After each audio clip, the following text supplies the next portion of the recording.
Hello friends, welcome to वाणिज्य गुरु। दोस्तों, आज का हमारा ये वीडियो मैं आपके लिए लेके आया हूं जिसमें आपको 12th अकाउंटेंसी में काइंड्स ऑफ कंपनी कितने प्रकार के होते हैं उसके बारे में आपको फुल डिटेल आपको बताया जाएगा। आपके एग्जाम के लिए, आपके नॉलेज के लिए ये जानना बहुत जरूरी है कि कंपनी आखिर होते कितने प्रकार के हैं, कितने प्रकार की कंपनियां होती हैं, किस किस प्रकार की कंपनी काम करती है। तो चलिए वीडियो शुरू करते हैं।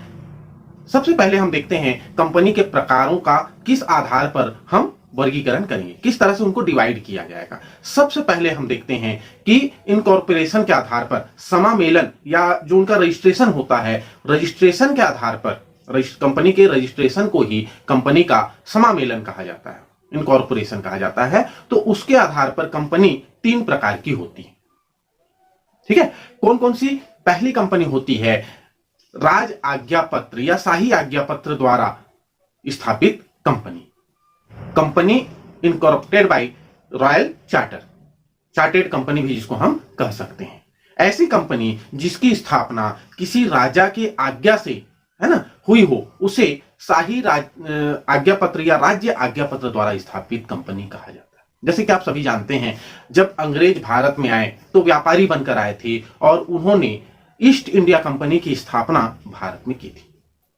पर उस कंपनी की स्थापना के लिए उन्हें तत्कालिक राजा से आज्ञा लेनी पड़ी थी। तो इस प्रकार की जो कंपनी होती है, जो किसी राजा की आज्ञा से स्थापित होती है, उसको शाही आज्ञा पत्र द्वारा स्थापित कंपनी के नाम से जाना जाता है। अभी वर्तमान में ऐसी कोई भी कंपनी भारत में कार्यरत नहीं है।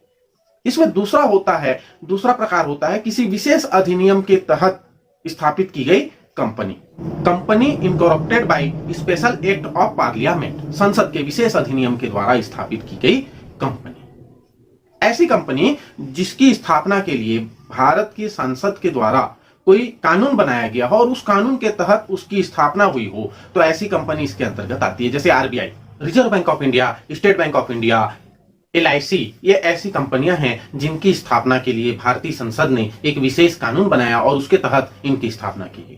तीसरा प्रकार होता है, वो होता है भारतीय कंपनी अधिनियम के तहत registered incorporated by companies act, भारतीय कंपनी अधिनियम 1956 या 2013 या इससे पूर्व की किसी भी अधिनियम के तहत बनाई गई कंपनी जिसका रजिस्ट्रेशन इस कानून के अनुसार, इस लॉ के अनुसार हुआ है, कंपनी लॉ के अनुसार हुआ है, वो कंपनी इस श्रेणी में आती है। तो इस तरह से हमने देखा कि इसके अंतर्गत 3 प्रकार की कंपनी आती है। एक तो जो चार्टर्ड कंपनी होती है, दूसरी होती है जो किसी विशेष लॉ के तहत जिसकी स्थापना की गई है, और तीसरी होती है जिसका रजिस्ट्रेशन कंपनी लॉ के अनुसार हुआ। अब हम दूसरे प्रकार में चलते हैं। हमारा दूसरा प्रकार हमारा होता है लायबिलिटीज के अनुसार। लायबिलिटीज के अनुसार कंपनी 2 प्रकार की होती है। दायित्व के आधार पर कंपनी को हम 2 भागों में बांटते हैं, एक सीमित दायित्व वाली कंपनी और दूसरा असीमित दायित्व वाली कंपनी। सीमित दायित्व वाली कंपनी जिसके सदस्यों का दायित्व सीमित हो, लिमिटेड कंपनी जिसको हम कहते हैं। ये 2 प्रकार की होती है। पहला होता है लिमिटेड बाय शेयर्स और दूसरा होता है लिमिटेड बाय गारंटी, मतलब अंशों द्वारा सीमित कंपनी और गारंटी द्वारा सीमित कंपनी। ऐसी कंपनी जिसके सदस्यों का दायित्व उनके द्वारा क्रय किए गए अंशों की सीमा तक सीमित होता है, वो अंशों द्वारा सीमित कंपनी कहलाती है। अगर किसी कारणवश ऐसी कंपनी को नुकसान होता है, लॉस होता है, कंपनी बंद हो जाती है, तो उस केस में जो उसके शेयर होल्डर हैं उनको केवल और केवल उतने का ही नुकसान होगा जितने का उन्होंने शेयर खरीदा। दूसरी कंपनी है गारंटी द्वारा। गारंटी मतलब जितने की सदस्यों ने गारंटी दी है, शेयर होल्डर्स जितने की गारंटी देते हैं उतना तक उनका लायबिलिटीज होता है। थर्ड जो इसका प्रकार होता है, तीसरा प्रकार होता है, उसको हम कह सकते हैं कि अंशों के आधार पर, अंशों के ट्रांसफर, हस्तांतरण के आधार, on the basic of transfer of shares. तो यहां पे हम 2 प्रकार की कंपनी आपको बताने जा रहे हैं, जिसमें पहला है प्राइवेट कंपनी, निजी कंपनी, और दूसरा है पब्लिक कंपनी या सार्वजनिक कंपनी। प्राइवेट कंपनी क्या है? प्राइवेट कंपनी वो कंपनी जो अपने अंशों को जनता को, पब्लिक को बेच नहीं सकती। ठीक है, ऐसी कंपनी जो अपने शेयर्स जनता को इशू नहीं करती है, ऐसी कंपनी जिसके शेयर होल्डर्स अपने शेयर किसी दूसरे को ट्रांसफर नहीं कर सकते, और ऐसी कंपनी जिसके लिए कम से कम 2 व्यक्ति और अधिकतम मैक्सिमम 200 शेयर होल्डर जिसके हो सकते हैं, ऐसी कंपनी प्राइवेट कंपनी कहलाती है। पब्लिक कंपनी क्या है? पब्लिक कंपनी जिसमें कम से कम 7 और अनलिमिटेड मैक्सिमम उसकी सदस्यों की कोई सीमा निर्धारित नहीं है। कंपनी जितने शेयर इशू करेगी उतने उसके शेयर होल्डर होंगे, उतने उसके सदस्य। तो यहां पर सदस्यता कम से कम 7 होनी चाहिए और अधिकतम की कोई लिमिट तय नहीं है। दूसरा इसका क्या है जो निजी कंपनी से इसको अलग करती है? दूसरा इसका है कि ये अपने सदस्यों के अंशों के हस्तांतरण पर प्रतिबंध नहीं लगाती। इसके जो शेयर होल्डर हैं वो चाहे तो अपने शेयर दूसरे को ट्रांसफर कर सकते हैं। ये पब्लिक कंपनी का है ना।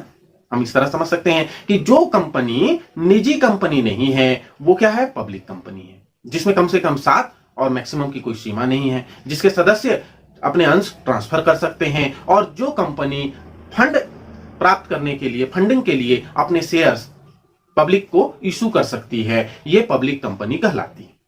मतलब पब्लिक के पैसे से बनी हुई कंपनी, सीधी सीधी शब्दों में हम समझे तो ये हो गया किसके आधार पर? अंशों के ट्रांसफर के आधार पर।